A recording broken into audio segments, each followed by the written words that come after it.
We finally made it, huh? We finally made it. What was your reaction when you got the news? I was just grateful. I was grateful that I had this amazing opportunity, and I'm so happy and grateful that I get to be the starting quarterback for the New York Giants for this week. How did you endure during that stretch where you were the guy? Like, how did you get through that stretch? Serving every single day, as best as I can. And that's not going to change. I'm still going to continue to serve my teammates and do all I can do with what I have, knowing that there is more. What do you want the Giants fan base to see out of your first start in your uniform? I just want them to be excited, come ready, expect us to give it all we got. Just like y'all, just like when the Giants fans come up, we know we're going to feel them. We know that we're going to receive them, receive us with open arms, and we're going to give you what you desire. Did you find out you were starting? Cav shared with me yesterday. Yeah. Jameis, you've been in a situation like this where a team needs to be galvanized. What does that take? What does it take to get a team that's down for a game and just have the emotions and the energy of the game different? So and times like this is just action, right? Who's going to focus on being the solution? Who's going to focus on doing all that they can do to be the solution for this team? And me, I'm just taking it one day at a time, one play at a time, and I'm encouraging everyone else, just do your best. Like, that's all the fans want. The fans just want us to come out there and do our very best. And when we come out and execute and do our very best, we're a tough team to beat. James, what have you learned the most just from watching, obviously, Russ and Jackson start, and just obviously communicating with both of those guys in their position? What have you gained the most from just watching their process and then, leading this team? Well, we're all a part of the same process. Obviously the insight from Russ of being a Super Bowl winning quarterback is, developing Super Bowl habits, how we approach every single day, and the fun and intentional detail that Jackson possesses because he's so hungry and so grateful for this moment. He's just a young rookie, and I can look in his eyes and just tell how bad he wants it. And I was that young rookie, and I'm still, like, in my heart, that young rookie, and that's why I'm so happy and grateful for this moment. When you get a chance to get opportunities like this or any opportunity, you do your best to capitalize on those moments and stay present and do all you can do. You mentioned that taking over, obviously with Mike now taking over. What about him gives you confidence that he can lead this team? His poise. He's very poised on the sideline, and don't get me wrong, this is a very challenging situation because I would not be here if it weren't for Brian Daboll. And I am so grateful for him and the opportunity that he afforded me to come to New York and do what I love. So I'm happy for Cav, but I'm thankful for Brian Daboll and what he has done for this team. I know how the business goes, and I've been in that position before, but I'm extremely grateful for him, more importantly. And I'm excited for Cav. Just like as a quarterback, you want the opportunity to lead the team. I know he's been waiting on this moment, preparing, not waiting, but preparing for this moment to be a head football coach, and I know he's going to do the best that he possibly can. Hey, James, when you talk about serving, you mentioned that you got through the stretch by serving between the rookie quarterback and the veteran quarterback. What was the best way that you were able to serve? By being persistent, being the same every single day. But by asking them questions of what they would love and how am I able to serve them, and just by acting on it, not just asking just to ask the question, but doing more than what's required. Watching film with Jackson, sending Russ specific plays, specific thoughts of that may help us in the process. Brainstorming and collaborating with them both about what we're seeing and how we're going to attack this defense. With you not having played in a while, what's the concern about, Russ? Obviously, this is the first day out, leading the group, but rustiness and all that kind of thing. And how much did the Cleveland experience maybe? How does that help you? Because you've been through this a little bit and some similar. Yeah, I've been waiting on this moment, man. So the shackles are off, the rust is off. It's like, hey, you get to play. And when you get to play, nothing else matters but taking it one play at a time and doing your very best. Because we all have different circumstances, conditions, and facts, and I know that. But man, I'm extremely grateful, and I choose to focus on on what's true. And that's my mentality. That's my opportunity, being able to lead this team, and that's my action. So going out there being energetic, enthusiastic, serving every single way that I can, and playing the best football I possibly can play. When did you find out Brad Daboll had been fired, and what was your immediate reaction to that news? Man, we were in Bible study when we found out. Russ had told me, and then next thing you know, we had the meeting. Like, it was no time to really grasp the whole thing. I immediately was just like, man, I'm so grateful for that, man. Like, he like the person that Daves is he's a people person. Like, one of the first coaches that I had, one of the first head coaches that I've had to like FaceTime me, you know, like introducing his wife to my wife. Like, he didn't have to do that. You know, he could just talk to, you know, Sierra and Jackson's parents. But, you know, he went out his way to make sure that everyone was involved. And that's why I'm so grateful for him. You know, the way that he led, the way that he did things was the right way. We just had unfortunate circumstances on the field, you know, and in this business, that's all that matters.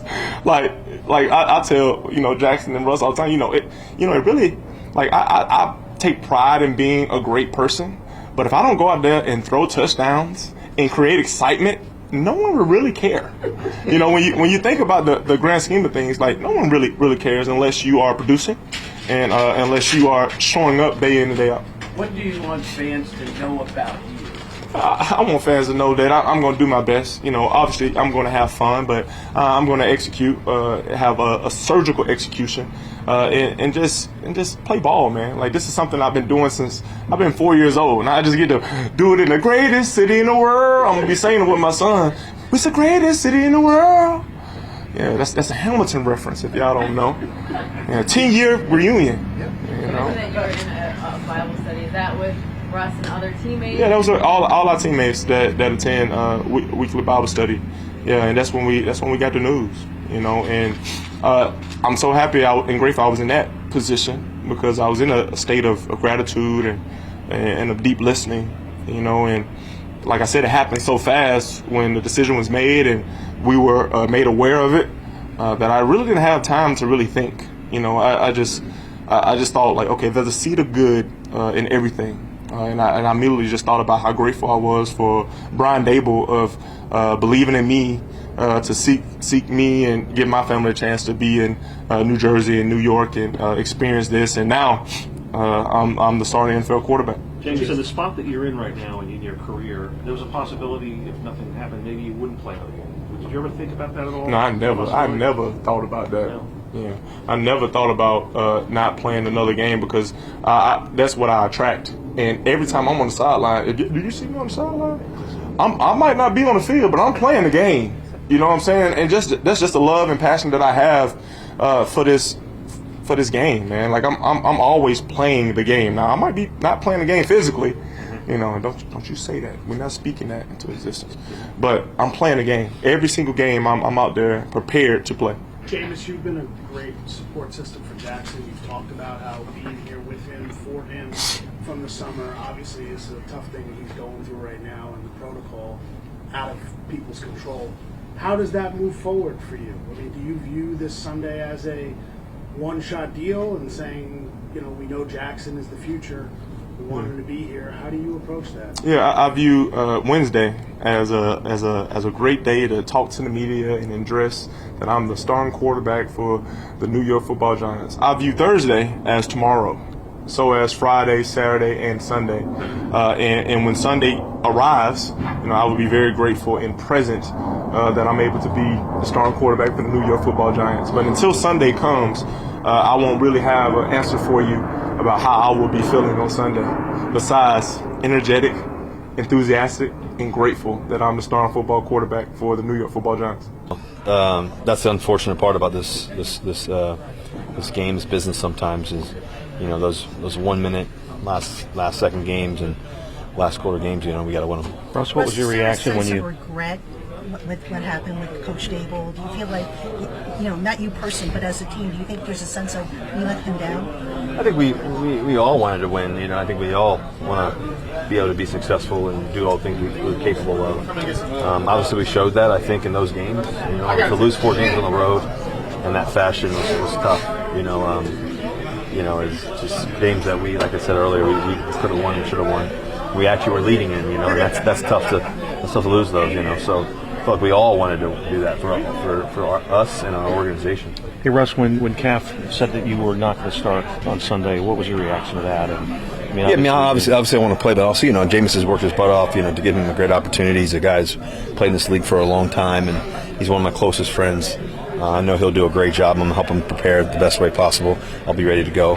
And all that, and felt ready to go last game. Obviously, and I got us all the way down to the 1 inch yard line. We didn't get it. Unfortunately, we didn't go forward, but it's part of the game, and we thought we were going to win the game there and field goal and all that, but it didn't work out. So I know with Jameis though, he works his butt off. Like I said, we have great dialogue. He's a great teammate, and his work ethic. He's a very excitable guy. Obviously, as part of your role to kind of reel him in a little bit, whatever. Let him be him. I think he's going to be.